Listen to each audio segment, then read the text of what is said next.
নিয়ম এবার শিথিল। আরএসএস এর শর্তবর্ষে ছাড় বাঙালির। বিজয় দশমীর বদলে মহালয়ায় হবে মহা জমায়েত। বিস্তারিত সে বিষয়ে জানবো। টেলিফোন লাইনে যুক্ত হয়ে গেছে প্রতিনিধি সোম। পশ্চিমবঙ্গের জন্য যে নিয়ম শিথিল করা হয়েছে সেই বিষয়টা যদি একটু তুলে ধরো। দেখো, 1925 সালের 24শে অক্টোবর রাষ্ট্রীয় স্বয়ংসেবক সংঘের প্রতিষ্ঠা হয়েছিল। আর সেই বিষয়টিকে ধরলে এই বছর রাষ্ট্রীয় স্বয়ংসেবক সংঘের শতবর্ষ পূর্ণ হচ্ছে। আর প্রতি বছরই বিজয়া দশমীর দিন সরসংঘ চালক যিনি থাকেন তার ভাষণে আগামী দিনে আরএসএস কিভাবে চলবে তার নীতিগত দিশা দেখানো হয়। আর সেই জন্য বছরের এই একটি দিন স্বয়ংসেবকদের পক্ষে প্রচন্ড উল্লেখযোগ্য একটা দিন।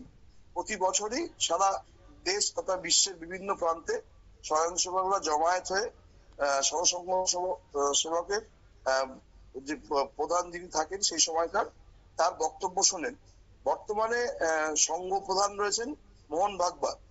এবছর বিজয়া দশমীতে বিশ্বের বিভিন্ন জায়গার পাশাপাশি দেশের বিভিন্ন প্রান্তে গুরুত্বপূর্ণ জমায়েত করে সরসংঘ প্রধানের বক্তব্য শোনানোর পরিকল্পনা নেওয়া হয়েছে আরএসএস এর তরফ থেকে।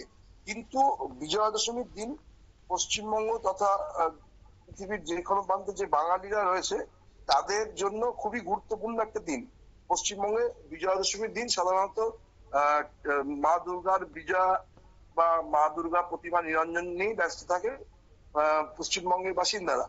তাই এই বছর ঠিক করা হয়েছে যে সরসংঘ চালকের যে বক্তৃতা আছে সেটার জন্য বিজয়া দশমীর দিন পশ্চিমবঙ্গের বাঙালিদের বা স্বয়ংসেবকদের কোন রকম কোনো জমায়েত করতে হবে না। তারা শুধুমাত্র সরসংঘ চালকের বক্তব্য শোনার জন্য কিছুটা সময় বার করলেই হয়ে যাবে। তার বদলে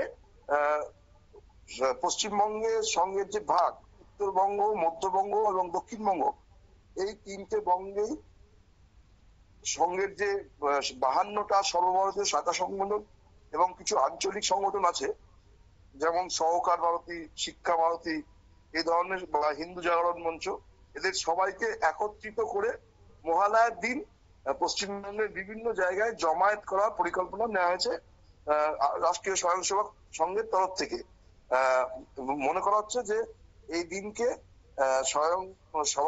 স্বয়ংসেবক চালক মোহন ভাগবত তিনি পশ্চিমবঙ্গবাসী তথা বিশ্ববাসীকে আগামী দিনে আরএসএস কি পদক্ষেপ নেবে, তাদের নীতিগত দিশা কি হবে সেই বিষয়ে বিশ্লেষণ করবেন। অঙ্কিতা, এই বছর এই বিষয়টা অত্যন্ত গুরুত্বপূর্ণ বলে রাষ্ট্রীয় স্বয়ংসেবক সংঘের পদাধিকারীরা মনে করছেন। কারণ কেশব বলিরাম হেডগেওয়ার, যিনি আরএসএস এর প্রতিষ্ঠাতা ছিলেন, তিনি চাননি যে কোনোদিন আরএসএস 100 বছর পূর্ণ করুক। কারণ তিনি চেয়েছিলেন যে আরএসএস এর 100 বছর পূর্ণ করার আগেই দেশ জোড়া তারা যে সাংস্কৃতিক একত্ববোধ গড়ে তুলতে চাইছেন সেটা যেন সম্পূর্ণ হয়ে যায়। কিন্তু 100 বছরে দাঁড়িয়েও কেশব বলিরাম হেডগেওয়ারের সেই স্বপ্ন পূরণ হয়নি।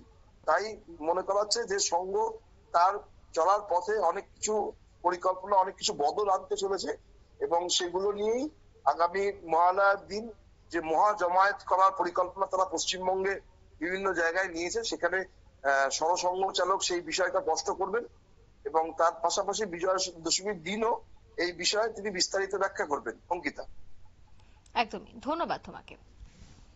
অর্থাৎ এবার কিন্তু যেহেতু দশমীর দিন প্রচুর সংখ্যক প্রতিমা নিরঞ্জন হয়, তাই সেক্ষেত্রে এই সময়টাতে শতবর্ষ পালন করা সেটা সম্ভব হয় না। তাই তার জন্যই কিন্তু এবার বিজয়া দশমীর বদলে এই মহা জমায়েতটি হবে মহালয়ার দিনে।